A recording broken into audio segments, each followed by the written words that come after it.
Hello everybody, Andrew Cuneo here. Today I thought I would give Spawning Pod a try in Historic. So I made a video when this card was released into Alchemy, which was maybe a month or so ago, and I just tried it in Alchemy. It seemed like it was fine. Some people had made some comments that they wanted to see me try it a little bit more, and I have been actually working on this deck some. So this is going to be a Historic deck, which is the other format where Spawning Pod is legal.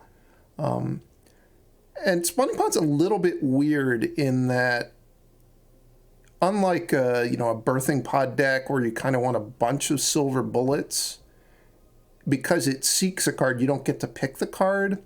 You kind of really just want to identify things at the various casting costs that are the things you just really want to find.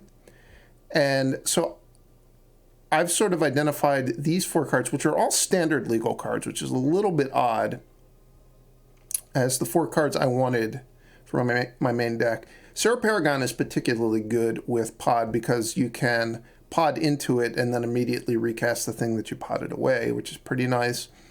And then at 5, 6, and 7 mana, I just wanted cards that were good against kind of red-black mid-range decks. Was my initial preference. So like these are cards that are obviously going to be fine in other matchups, but I just wanted my expensive cards to be something that I could cast against a red-black deck and it's not just immediately going to die and I don't get anything from it. Similarly, like they can't really be hit by sweepers that effectively. So these are just generally pretty good cards.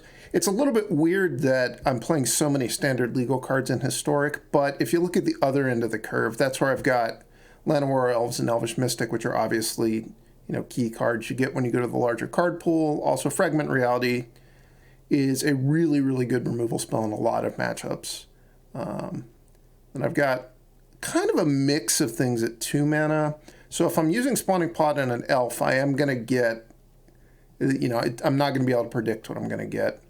And then same thing at 3 mana. I've got a lot of Skyclave Apparitions. I think that if you're going to play, a 3 mana Fiend Hunter style card, Skyclave Apparition is by far the best one in Historic, both because it can hit things that aren't creatures. Also, given that you're probably going to wind up potting it away at some point, rather than leaving the thing that you exiled behind, it's just going to create an illusion token, which is probably going to be less effective against you than a whatever you exiled would be. Then I do have some Brutal Cathars because I just wanted a lot of things at that mana cost. I have some Night of Autumns, which is, kind of the Historic version of Loran. This is better than Loran in a couple of ways. Well, first of all, you can just choose to gain life if you want. Also, you can cast it as a 4/3 beater if you want. And when you make it a 4/3, it gets counters, so you can occasionally eat the counters off of it with the Sanctuary Warden if you're in a longer grindy game. And then 1 Elite Spellbinder. This is more just, I wanted to have access to a lot of this effect post-board, so I've just got 1 in the main deck to kind of save room in the sideboard. Then the mana base is kind of what you would expect from white-green.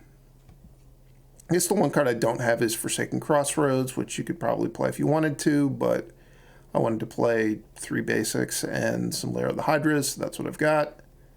I think all of these, you maybe don't need to play the full complement of Brushlands if you don't want to risk dealing damage to yourself, but this is a deck that's got turn 1 green play and a bunch of double white cards, so you do want to have a lot of actual dual lands, I would say.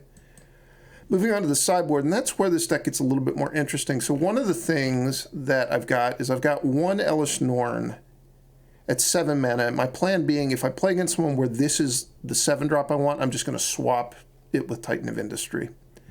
You could try to find things at 6 and 5 mana where you would do that as well. Like maybe you really think Vorinclex is good in some matchups in Historic, where there are matchups where Vorinclex is really good. I just don't think that those are popular decks that you're going to play against. I don't know that it's worth having a sideboard card for that matchup. I also, for a while, considered playing Lae'zel, the Githyanki Warrior, which I know this is a pretty weird card, so people might not be familiar with it. So this is one of those specialized cards. It's by far the best specialized card It is really good against mid-range decks because it's so hard to kill with removal, and it just, the body is, it really hits really hard. You can, discard a land to get a bunch of value. In this deck, I would be getting the white or green value. So the white value would be, I get a permanent, with mana value 3 or less, so any of this area. Or the green, I think you get counters on your stuff. So you get +1/+1 counters on everything. I guess not on Lizelle, but everything in play, everything in your hand. So this is a tremendous card. The reason I decided not to play it in my sideboard was Serra Paragon is also really, really good in those matchups, and I just didn't feel like it was enough of an upgrade to be swapping them. And I don't think I really want to have more. And also, like, once you start playing where you're going to have a mix of both of them in your deck at the same time, it makes it so you can't predict what you're going to get. So sometimes it's going to mess up your approach to the game a little bit if you get the wrong one in a situation. So that's why I don't have any other 4-drops. At 3 mana, I do have a lot of things because there's going to be a lot of matchups where I want to take out one of these particular 3-drops, and then I've got some more that I can board in where, some of them are Elite Spellbinders, Reidane. I can go up to a full count of Brutal Cathars if I'm playing against like a tribal creature deck. Against like a red-black deck where I just want more value creatures, I can board in an Extraction Specialist and 1 Tireless Tracker. It's maybe a little bit weird to play a mix of these. My logic, though, was that having 1 Tireless Tracker in play is pretty good because you're going to be able to spend your mana on Cracking the Clues and still develop your board, probably. Having a bunch of Tireless Trackers in play, you're just going to generate more clues than you really have any use for. So I wanted a mix of the two of them. 4 Fragment Reality, just because I think it's great. 1 Fateful Absence, just to have a removal spell that can also hit Planeswalkers.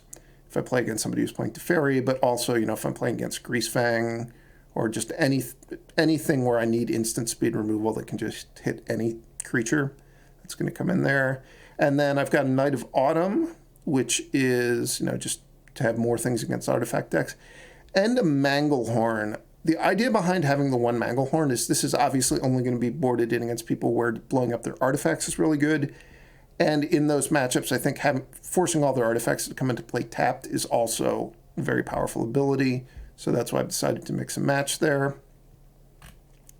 Then just a couple of Rest in Pieces because it's a good sideboard card. Rest in Peace does screw up this deck a little bit because it obviously shuts off Serra Paragon. But you're just going to board this in matchups where you're willing to pay that cost, basically. So that's the deck. I'm going to run it through some matches. No turn 1 elf, but I think this is a pretty solid hand otherwise. I would not say that this is a particularly fast deck, which is a little bit in an uncomfortable position to be in historic.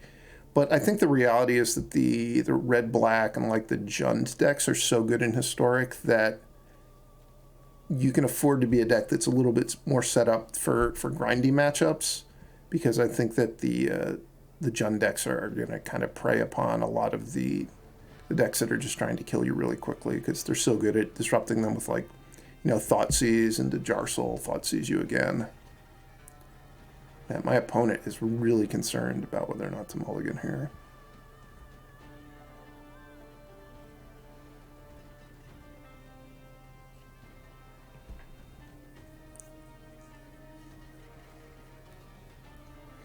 Beginning to think this match is not going to happen.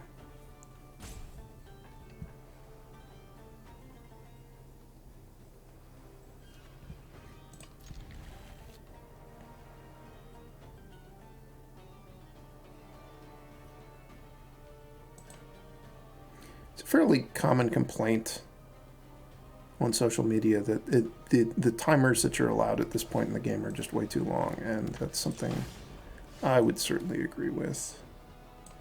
Alright, so I was thinking that maybe I wanted to play a turn 1 Brushland just because I might want to set this to white if I draw Skyclave Apparition. But against somebody who led on Dragon's Rage Channeler, my life total matters, so I'm not going to just take damage for no reason to cast Elvish Mystic. This looks like it's probably just a standard Phoenix deck, but we'll see. I'm well supplied with Brutal Cathars. I did draw my one Scavenging Ooze, which is pretty nice. Might not want to put it into play immediately because I don't have a ton of mana. There's no Phoenixes in the yard. And their deck's going to be pretty good at killing small creatures, I would guess.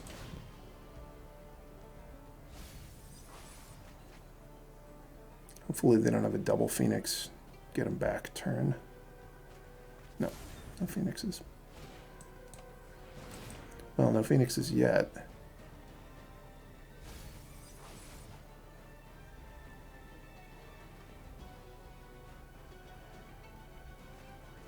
Still no Phoenixes. This is obviously a Phoenix deck, though. Wow, it's just a Ledger Shredder tribal deck.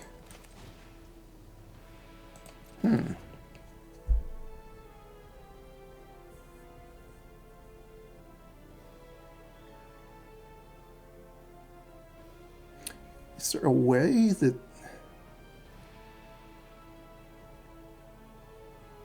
I guess maybe if they draw consider, draw like a Phoenix, Faithless Looting, Phoenix away, draw it into a land. I don't think there's a way they can actually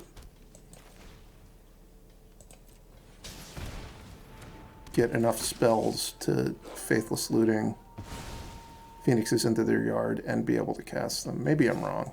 They certainly could do it if they just drew like Consider with Ledger Shredder in play, and they were like Consider, Surveil a Phoenix, draw an Opt, play the Opt, you know, Surveil another Phoenix.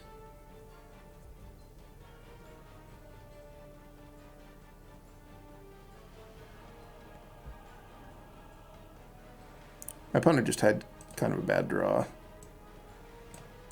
So I don't even think we're going to get to see the magic of all these spawning pods. They're not even going to stick around to appreciate the spawning pods. Alright, so this is the kind of matchup that I have Rest in Peace in my deck, or in my sideboard for. Elesh Norn is very good against the Phoenixes. It's not so good against giant Ledger Shredders.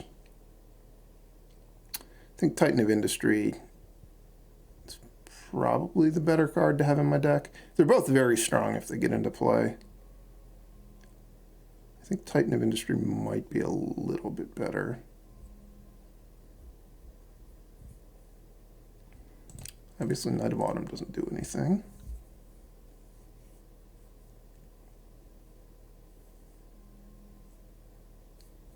Fragment Reality is a little bit rough because one of the cards that I really want to be able to kill is Ledger Shredder, and they have Dragon's Rage Channelers in their deck, so I would be giving them something for free. Elite Spellbinder is okay if you catch them with Phoenixes in their hand, but it's pretty expensive. Maybe I don't need all these Brutal Cathars.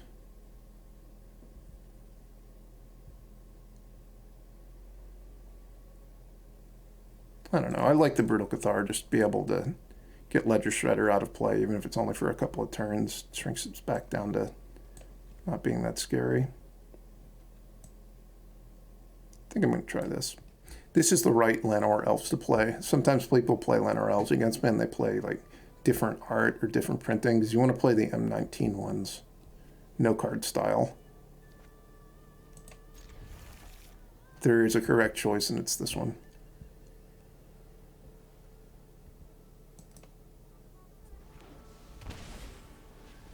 Oh, they have Symmetry Sages in their deck, too.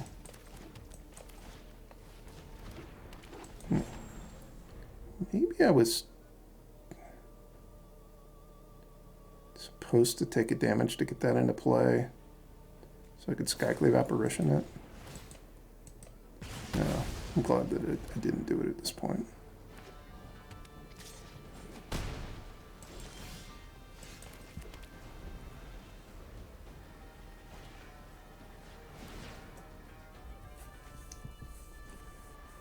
Please don't get your Phoenix back this turn. They have Brotherhood's End in their deck. I do not like that. Wait, why are they doing this? They should not have played that Faithless Looting that turn. That didn't make any sense.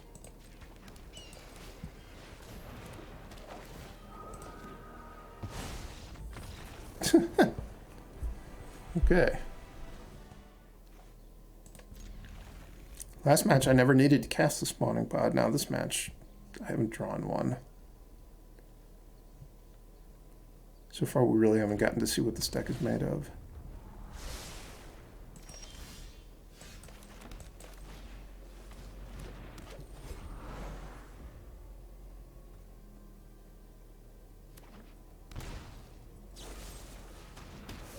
So this is probably the kind of black-red deck I was describing.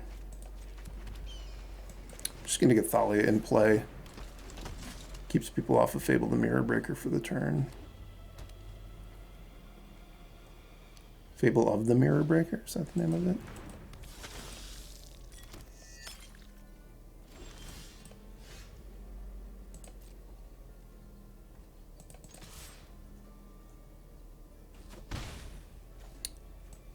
So one thing I've learned from playing a lot of Magic is the situation where you have a pain land and a shock land. You almost always take less damage in the long run if you just immediately shock the shock land into play rather than trying to take one, you know, with the pain land and then hope you get to put the shock land into play tapped later on. It's generally just better to shock immediately. Early on in the game, at least.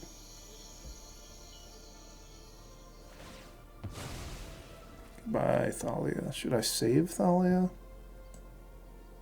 I don't know if they have Fatal Push. Doesn't really matter. They could just Fatal Push Melira anyway.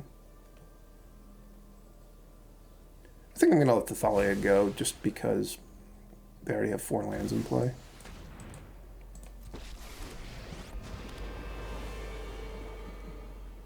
Happy to help, but I'm taking the credit for it. Ah, one of your friends has to leave.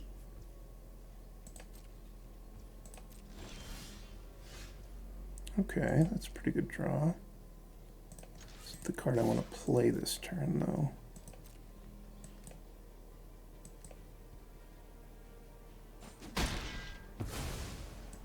Fine.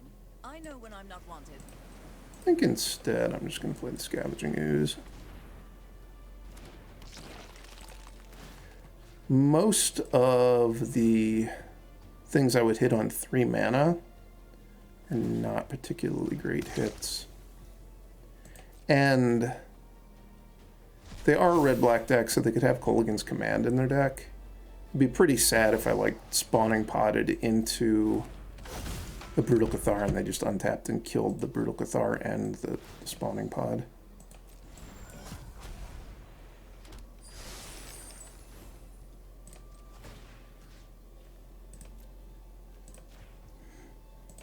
I do have Serra, what's the name of it? Serra Protector, maybe? Serra something in my deck. So in theory, it's worth having cards in my graveyard, but I think in practice, I'm never going to be getting all those elves back, so I'll happily use one to empower a Scavenging Ooze. Not the best hit. I was hoping for Skyclave Apparition there. Still some value, though.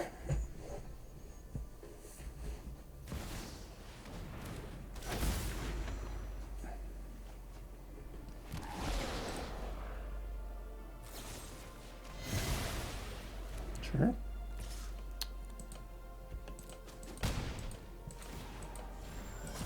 So they're going to have Crocs the next turn.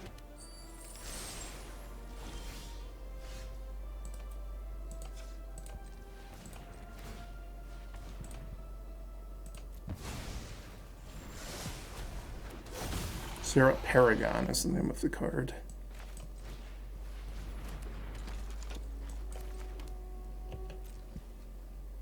going to pitch this Llanowar Elves to Kroxa.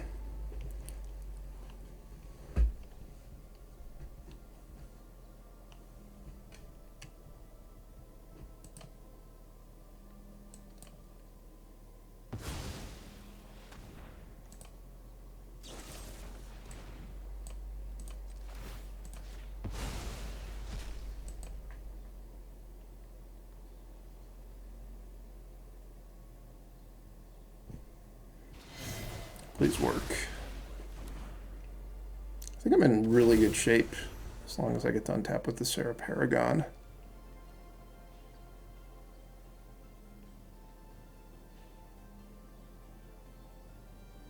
Kroxa is a little bit scary.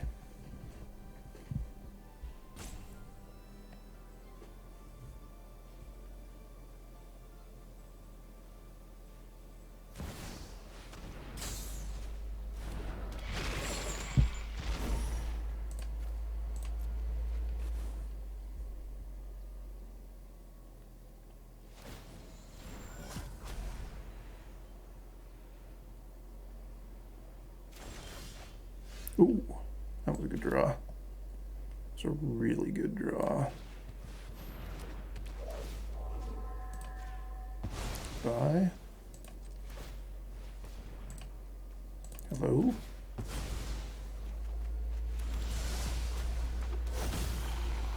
Now I have to decide which Serra Paragon to cast my thing with. I think I'm not even gonna attack. I guess I would have killed them in 2 hits, but I think I'm guaranteed to win if I just play cautiously from this spot. Like if they drew Molten Impact and I only had 1 Serra Paragon to block with, they could Molten Impact one of them and then, you know, hit me for a bunch of damage and I wouldn't have lethal for the next turn anyway. This way they're gonna get another turn, but a single Molten Impact isn't going to save them. All right, in this matchup, they have Blood Tithe Harvesters. Fragment Reality is not at its best, for sure. I'm going to assume they have Fable and the Mirror Breaker. Not wild about Elite Spellbinder.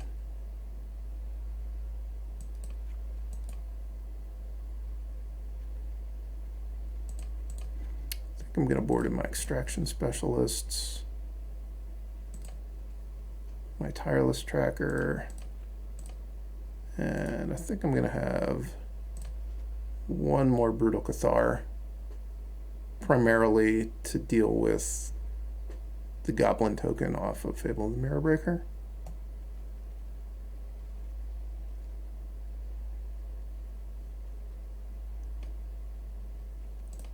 This is a matchup that I kind of built my deck around the idea of wanting to have a good matchup here, and my experience has been it's mostly been a good matchup. So I'm still not completely dialed in on like exactly how I want to sideboard, but my deck is mostly cards that are just good in this matchup, so it usually plays out pretty well.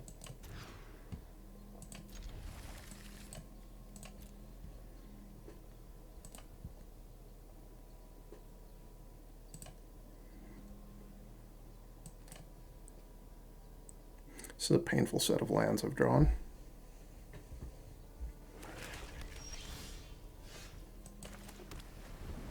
I will be Fragment Realitying a Blood Tithe Harvester if they play it.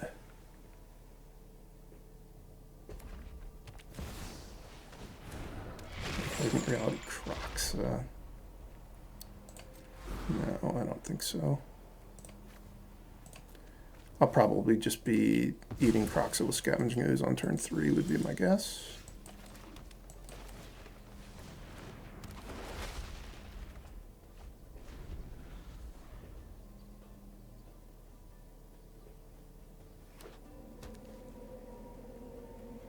Be a little bit annoying if they have Fable of the Mirror Breaker this turn. Brucius is also a hell of a card.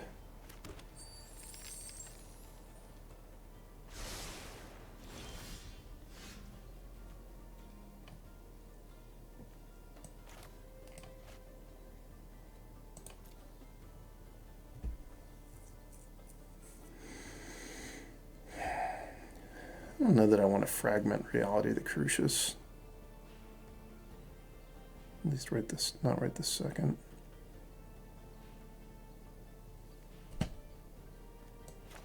So I think instead, I'm just going to Scavenging Ooze the Croxa right away. It's possible they have Bone Crusher Giant in their deck. Probably they don't, but there is a bit of a break point between 2 and 3 toughness. They also might have Kolaghan's Command. I still think my Scavenging Ooze is going to die to Fatal Push here, but I might as well not make it easy for them.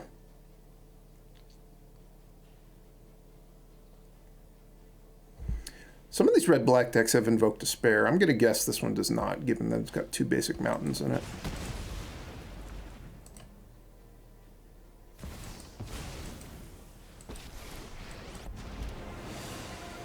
This is my home, and I don't appreciate it when people... Sacrifices must be made. The order they did that in didn't make a ton of sense. They could have had an additional damage available to them from the... What's it called? Molten Impact Spillover. I think I played the wrong land.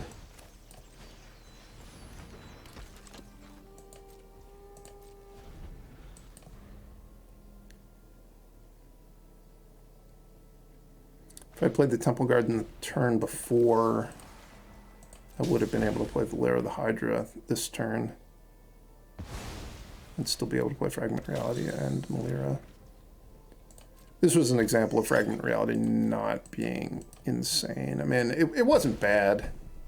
And certainly it's better than having to just pitch whatever card it could have been to Thoughtseize. But converting Crucius into Blood Tithe Harvester really isn't that exciting. I need to draw something pretty special for my turn. Like a Razorverge Thicket level of special. I obviously have to attack. If I don't attack, the Liliana will just kill the Melira, probably.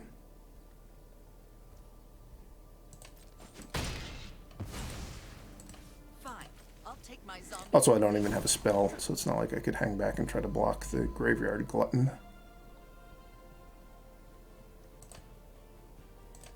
Maybe... even if my top card is Serra Paragon, I can't even play Serra Paragon and get something out of my graveyard. Also, probably I'm not going to have any creatures left in my graveyard after the Graveyard Glutton attacks me. So I guess I'm just hoping to draw...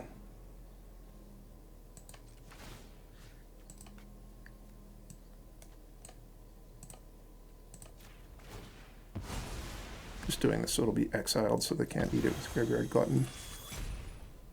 I'm hoping to draw AO. AO is my best draw. I think I might still die even if I draw AO though, because I'm going to take 9 this turn. I'll be at 5. So I just died to the Hive of the Eye Tyrant. I don't think there's anything I can draw. That didn't go great.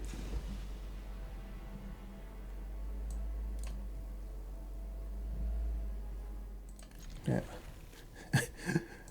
All of these hands are making me kind of want to not have so many Brushlands in my deck. Not enjoying the Brushland life. Ugh. Not enjoying the Fatal Push either.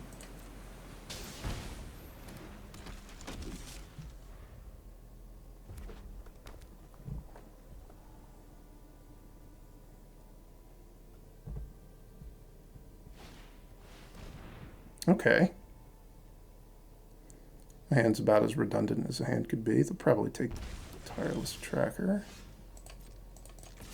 It's not a land, but it's a card that'll be good to cast if I do draw a land. So that's something at least.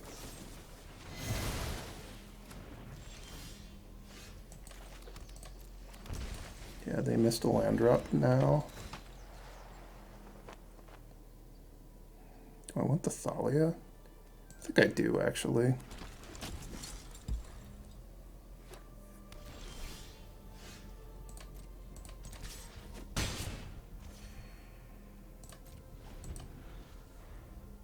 There's the possibility I would draw a land. It also, I think, probably kept them off of Fable of the Mirror Breaker for the turn. At least that's what I'm going to tell myself.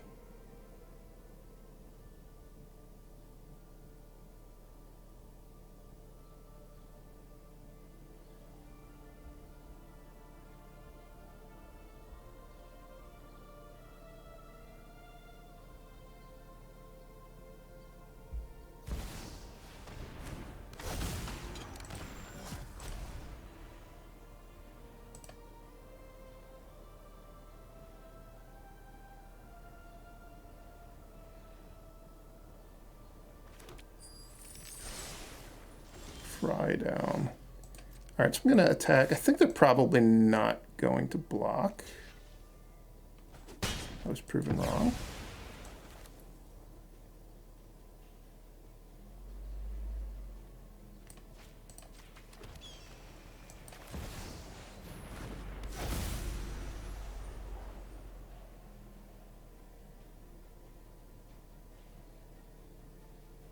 I didn't really want to just Brutal Cathar the Crucius. It's so easy for them to just have a removal spell, and then my turn I really didn't accomplish very much.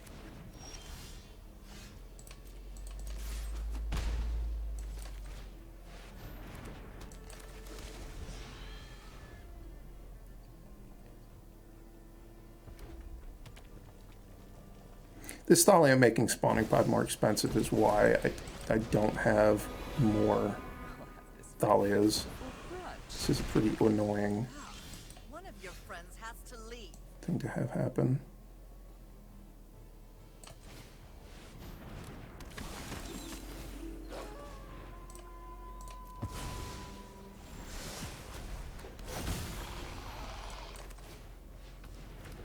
So I don't have any more Serra Paragons left in my deck. Good to know.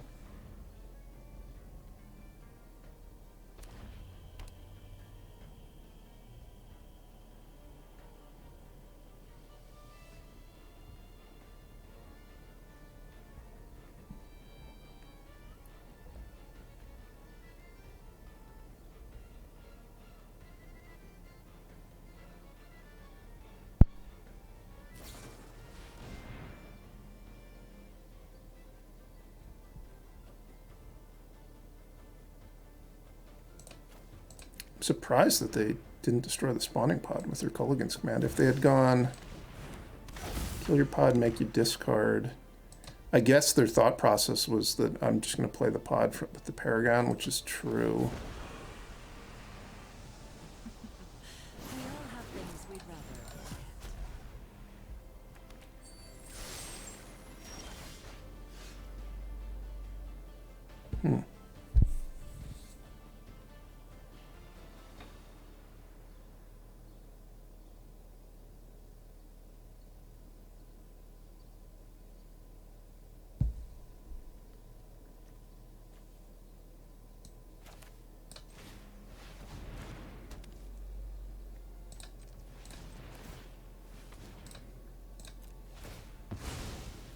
Not having any more fours in my deck is pretty annoying.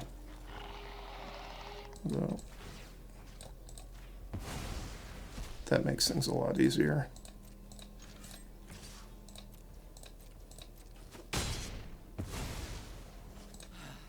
Knew this was a waste of time.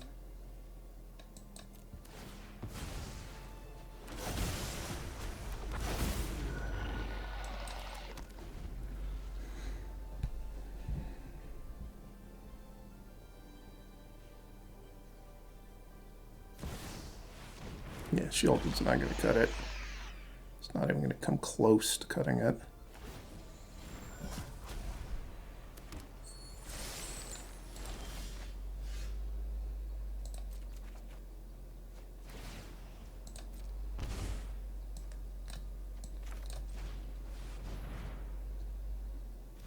I will get rid of the Shieldred just because I'm going to be drawing a card with the Sanctuary Warden this turn. So I might as well not take damage from it.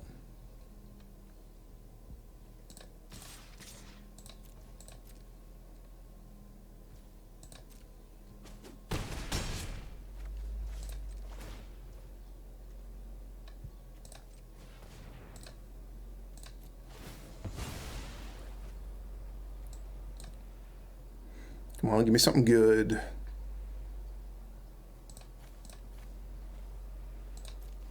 Those are fine. I don't know that it qualifies as something good I was hoping for. Sanctuary Warden, that's pretty good.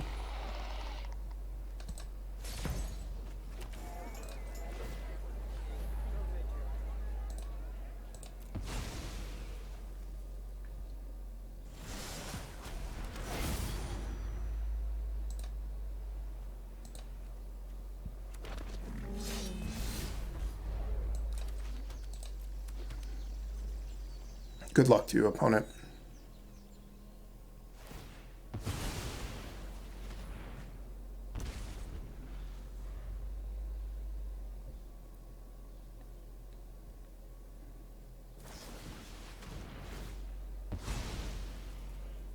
Well, Sheoldred's back.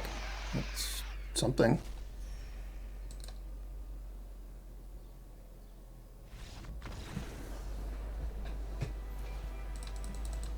Sand on the play. It's pretty bad. Sand is much better.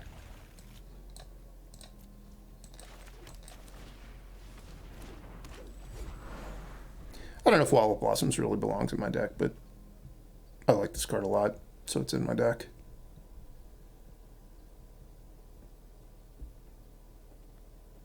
For a while I was trying a build that had more blinking stuff like Yorion and things like that. I eventually gave up on that as a plan because I don't think I didn't want to play an 80 card Yorion deck just because it would cut down on how often I would actually have Spawning Pod. I wish I couldn't find any card that I could reasonably put in my deck that would actually help me find Spawning Pod more frequently, which was unfortunate.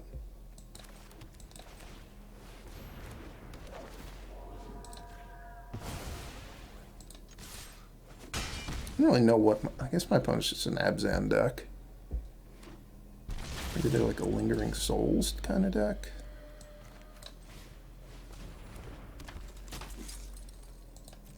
Do I want to let them eat an Elvish Mystic? I think that's fine.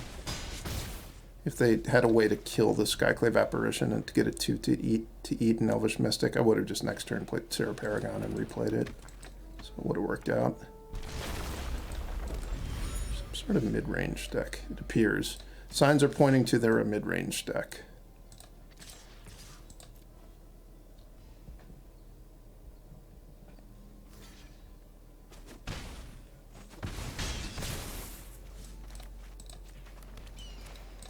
I'm guessing they're not a mid-range deck that has sweepers in it.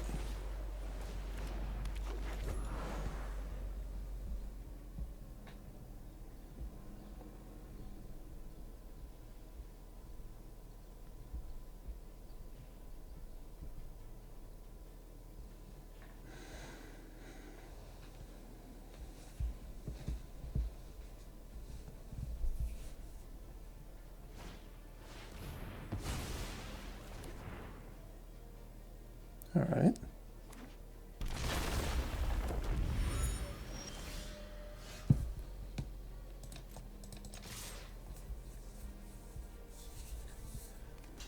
I continue to be willing to trade an elf for damage. Last turn I wasn't really trading it for damage because I knew I was going to recast it. But I put the fear into my opponent, and I guess they had the fear that I had it again, or they just felt like they were never going to have time to crack the clues, so they might as well trade. That's probably a good decision on their part. I don't know about in Historic having 4 Indatha Triomes in your deck. It's a lot of tapped lands. Historic and to the same extent Explorer are kind of weird in that you feel like there's so many dual lands you should be able to just do a 3-color mana base and just play whatever you want, kind of like you were playing Modern. But in practice, it doesn't work that way. You actually have to be pretty disciplined. I considered playing, you know, like a 3 or 4 color version of this deck, and I just thought with trying to build a deck that's going to play turn 1 Llanowar Elves, it's just, you can't really just do it however you want. Like, just play whatever you want have a mana base that still casts turn 1 Llanowar Elves a lot. not knowing exactly what their deck is, I'm going to sideboard the same as how I sideboarded against that red-black deck. I think I do still want Scavenging Ooze. They had Tarmogoyf in their deck. They probably don't have Croxa in their deck, but I think Scavenging Ooze is still good against Tarmogoyf. Oh, how did I... Oh, I cut the Spellbinder for Brutal Cathar. The Brutal Cathars, those probably aren't that good. I'm going to actually not board one in. I'm going to play more Fragment Realities. I mostly like the Brutal Cathar against Fable of the Mirror Breaker, and they obviously don't have it there.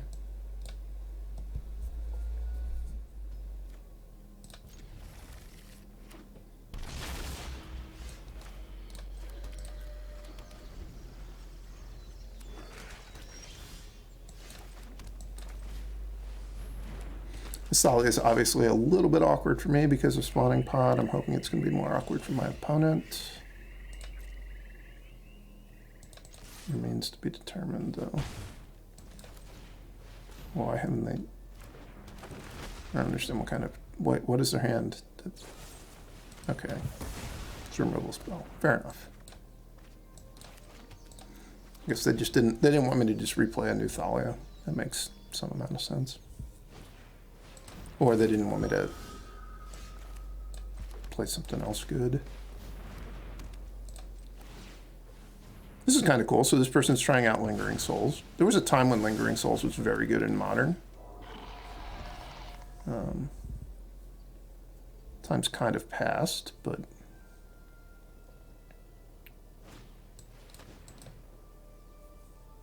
maybe it'll be good in Historic.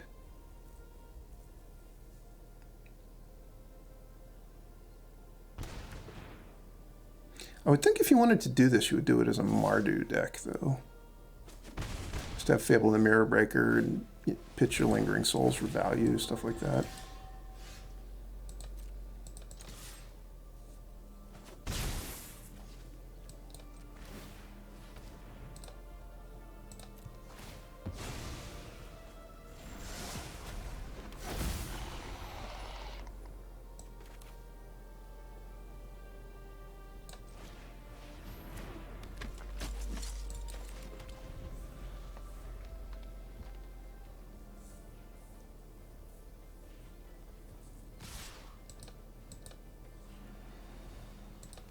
I think they're probably a fatal push if they're doing this. I'm willing to let that happen to me, though.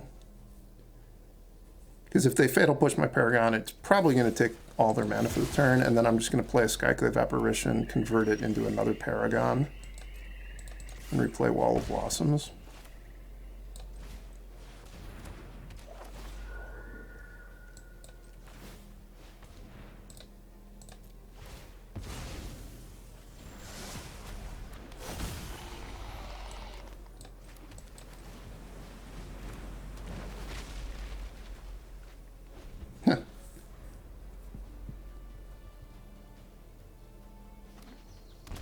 You don't often see the hardcast Titan of Industry. I think they're going for the same play again, and I'm going to continue to be willing to take that trade. Whoa! I was not expecting that. I gain a lot of life, though, so that's nice. What do we got down here? So I can go and get my third... Oh no, I can't get my Serra Paragon off of the Extraction Specialist. Well, I can, but I don't have a 2-mana card that would be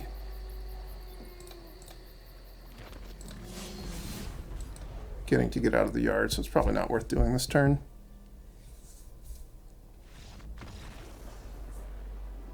All right. I don't know if that deck's good, but it definitely is fun. Hope you enjoyed watching it. Certainly if you stuck around for this long, I hope you enjoyed watching it. Otherwise, find a better use for your time. And I will see you guys next time.